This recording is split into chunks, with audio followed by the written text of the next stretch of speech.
Hello everybody and welcome back to the Okami walkthrough. It's time to explore Taka Pass! Oh, this is going to be absolutely wonderful.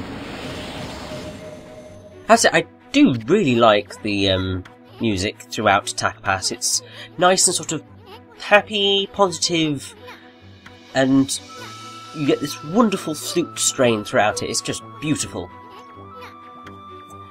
Now, Isun is right there directing us towards Kusa Village, which is essentially our next target.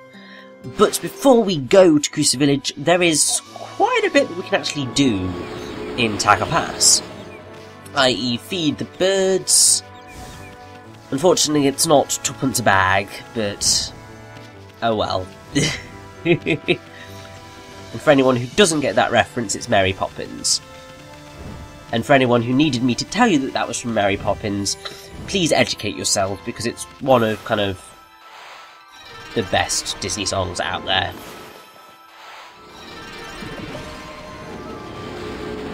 Now, I have to say, Taka Pass is huge. Now, obviously, you may have thought that, like, Shinshu Field was quite big. Taka Pass is even bigger. It's insane. Because obviously you've got this entire top area which you can only get to via that long corridor. It's something that will end up being quite a thorn in my side, and will probably be quite a thorn in your side should you want to collect everything, because you have to return to this particular stretch of land numerous times with new powers. For instance, we are going to be getting a new brush technique in the next dungeon, which is going to allow us to get rid of these kind of bundles of leaves. But obviously, we physically cannot do anything about them right now. Also, because I'm a bit of a div, I kind of forgot / didn't realise / didn't read far enough to realise that there were dig spots that I could access up here. So as soon as it turns to night, I'm going to have to come back up to collect those. It's kind of annoying, but oh well. Now, what I am looking for at present is a Konohana Blossom. And there we go. Because we have a nice little Konohana Blossom string that we need to use to get some collectibles, really. I have to say, it's really cool getting, like, so high up in Taka Pass, because you do get to see everything. And it really does kind of display how big this area is. That said, once you know where you're going in Taka Pass, as in Shinshu Field and as in pretty much all of the locations after this, it's not as big as it first appears. Largely because, obviously, it's not impossible to get around quickly. But it is big enough to be kind of like, wow, this is impressive. Obviously the draw distance is pretty bad in the grand scheme of things, but if you think this originally came out on the PS2, and while the PS2 was quite powerful, it's amazing that it can still do all of this. It was too much to do what the original design of Okami was, because they wanted initially to do a really, like, lifelike design, so, like, realistic, so realistic wolf, realistic flowers and trees and land and all of that sort of stuff. And there is a video that you can access in the game which shows what that would have looked like. You can also get a special thing for doing certain stuff in the game upon completion, which allows you to play as realistic Amaterasu, which is really quite awesome. Now, seeing as I think our time at the top of Taka Pass here is coming to a close, we're moving down to the bottom stretch, which is equally huge. I want to bring something up. So, I'm pretty sure in the last part I mentioned about Taka Pass's Japanese name, which is Takamiya, like, Dairu or something.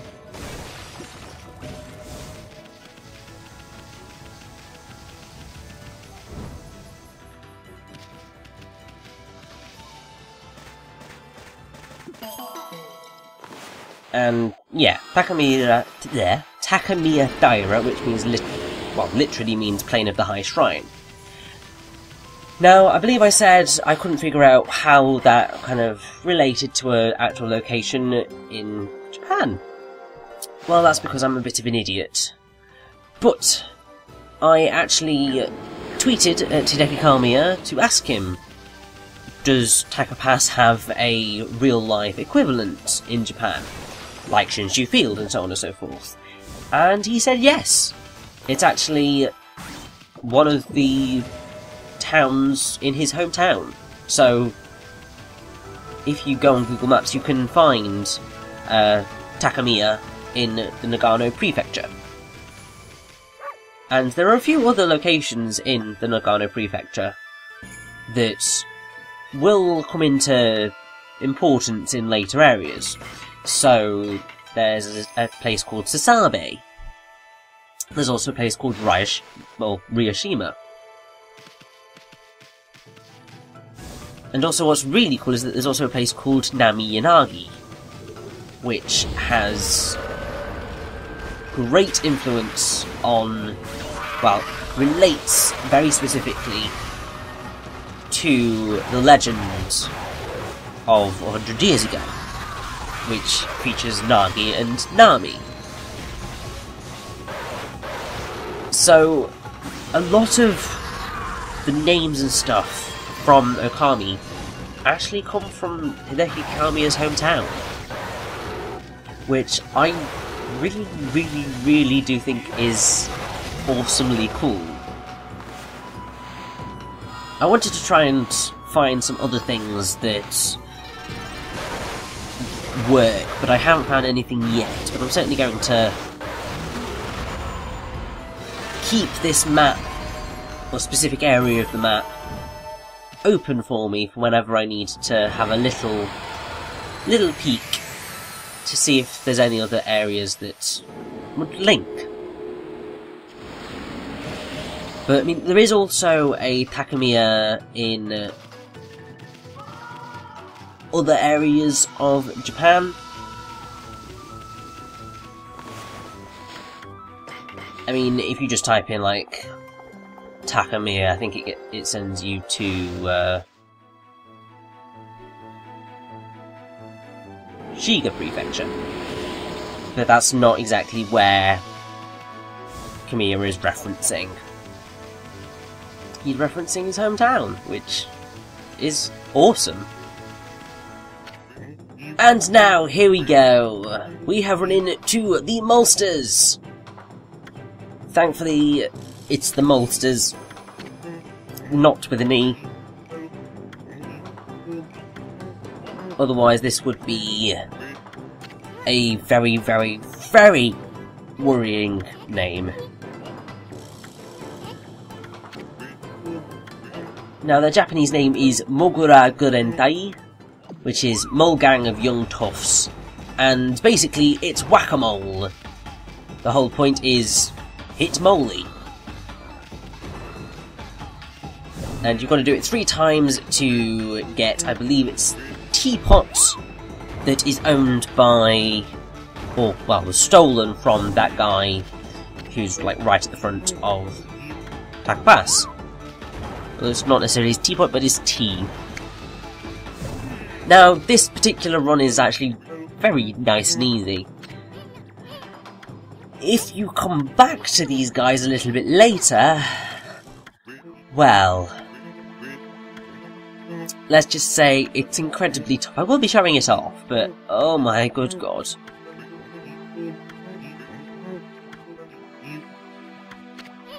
Now, something that I found that is actually really awesome. So, Moley, who is the leader of the gang, his Japanese name is Otsuchi.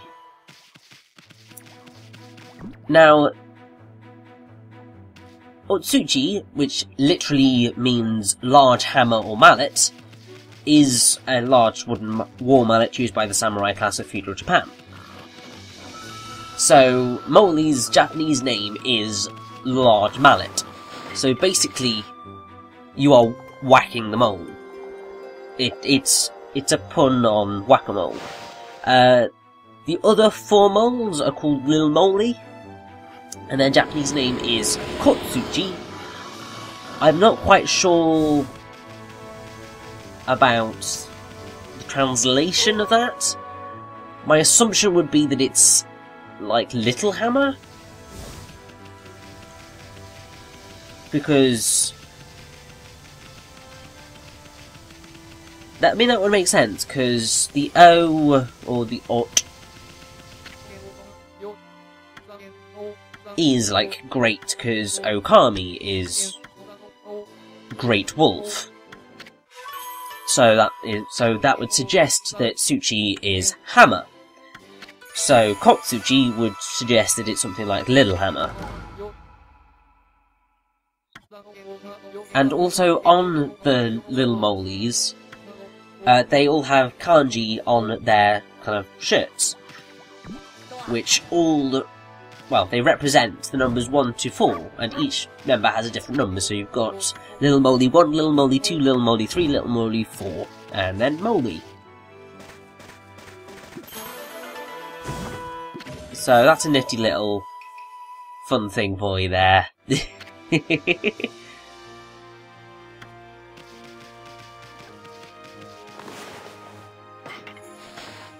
Now, in terms of other stuff that we can actually do, that golden mushroom will become important when we actually reach Kusa Village, I believe.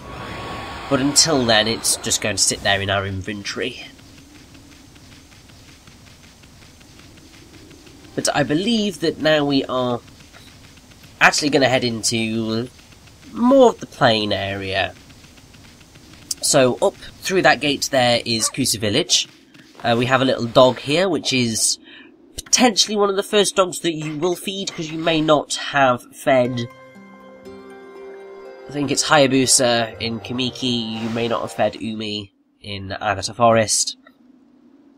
But this is the first standard dog that we have met, because I have to say, if you look at Hayabusa and Ume, they aren't your normal looking dogs. And you'd be daft to think that they were.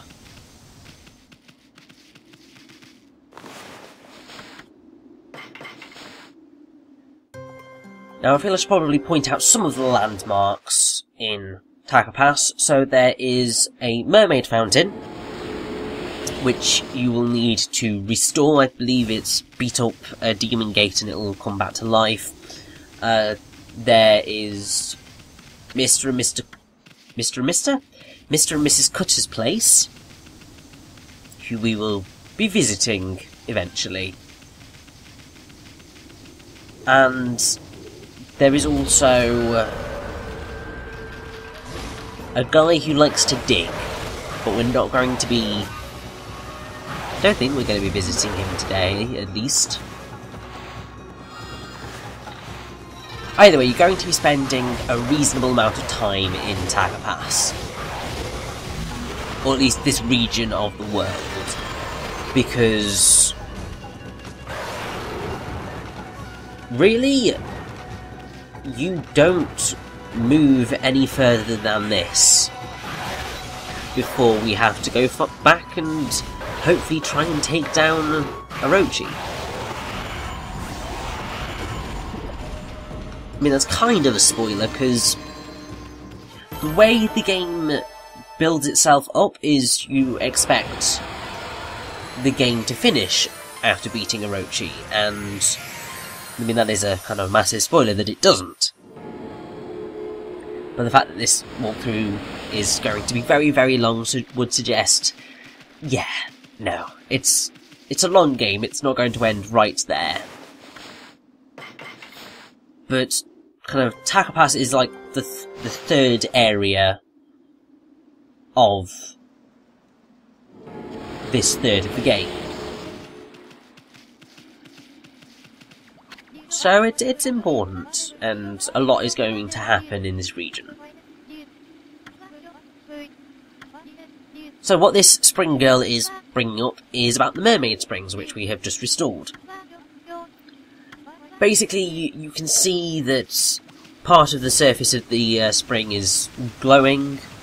If you throw a mermaid coin into it, which you can get for pretty cheap, you can teleport to any other mermaid spring in Nippon.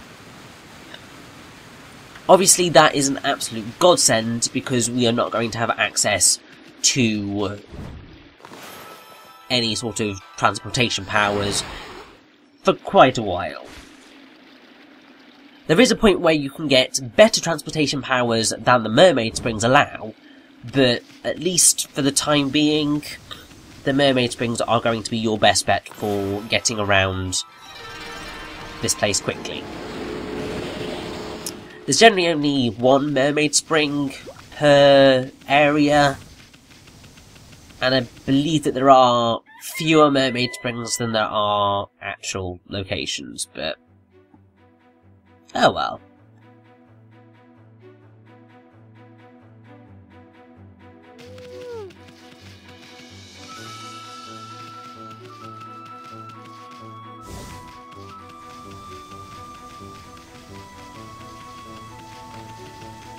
So at this point, we only have access to 3 mermaid springs. There is the one in Shinshu Field, which is right next to Onigiri Sensei's dojo, so we've got to clear the Devil Gate for that. There's the one in Agata Forest, which is at Hitoshio Spring, so you go up the hill near the merchant and it's that spring there. And then here in Taka Pass, which is that one near the waterfall.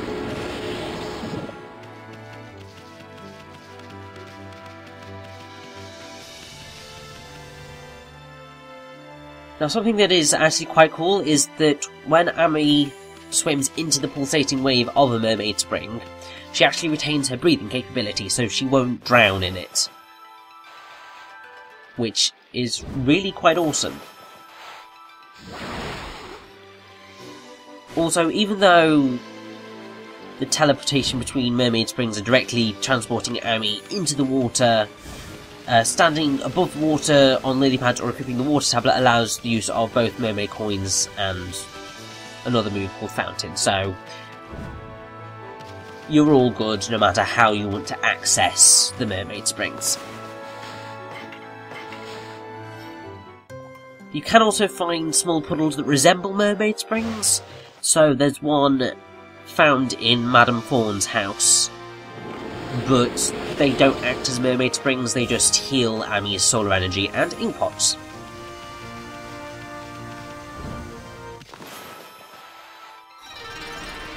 And over here we have the guy who likes to dig. Unfortunately, we cannot do anything for him right now because, you know, we don't actually have the power to move some measly little leaves. You'd think for a goddess Ami would have the power to, you know, just run through them and spread them like that, but no. She's too lazy like that. She needs to have actual proper celestial brush powers to do anything successfully. Although that said, she can do combat without celestial brush techniques, because she has a special brand of wolf kung fu, which is hilarious. Also, I am so lucky to have gotten that Demon Fang. I really am. I have no idea how I succeeded. Because I'm pretty sure that that thing had exploded. Oh well, I'll take it. Still hate the yellow imps with massive passion. They're just really time-consuming. There are worse enemies in that respect. My god, are there worse enemies in that respect. But yeah, these guys are just pretty irritating in the long run.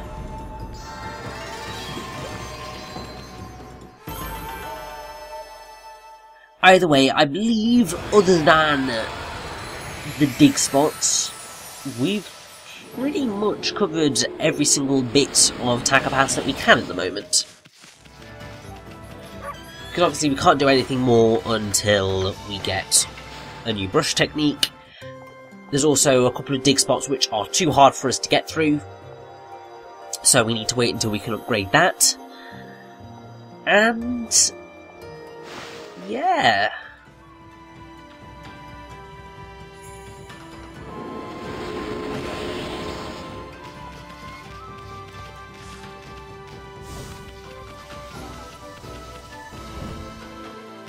So I believe that the next 5 minutes or so is pretty much just going to be us just cleaning up the rest of Taca Pass. Also, I mean, I guess we are gonna run into the area where the Cutter's house is. Okay, good, we're just gonna get the thing on top of it. As you can see, this place is creepy as all hell. The second you enter this area, this red kind of glaze will appear, the music will get really creepy, and oh dear, oh dear, oh dear.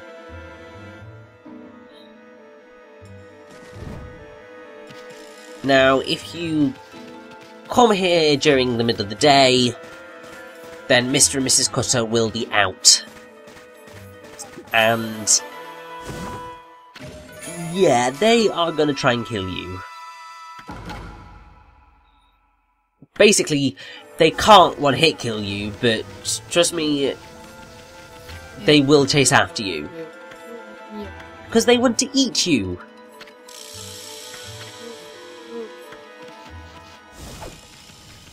And yes, she is swinging a meat cleaver at you. Oh dear, oh dear, oh dear.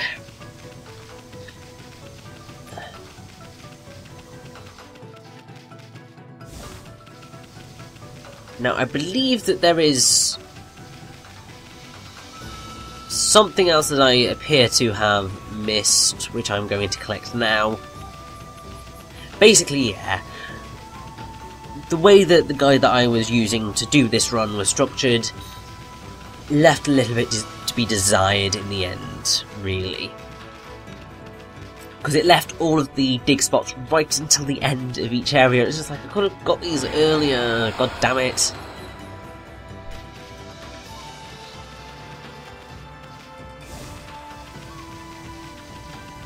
As kind of someone playing the game, it's fine, because it's fun and I like running around these areas, but when you're doing a walkthrough of anything, it's moments like this where you're just like, really?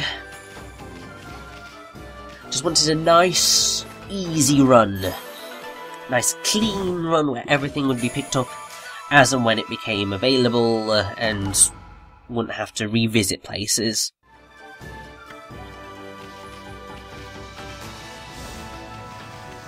But I'm pretty sure that with that straight beat, that is everything that we can get in Taca Pass at present. There may be a few things in that kind of top area, but we have to return there anyway because we need to use a new ability that we simply do not have yet. And annoyingly, it's going to be at least a little while before we do get it. Oh well. And I believe somewhere up here there is some monkeys, yes. And there you go. That is proof that you cannot feed the wrong feed bag to a creature. It'll simply just say there's no interest until you select the right feed bag. There we go. That's all of Taca Pass done. It's time to head to Kusa Village.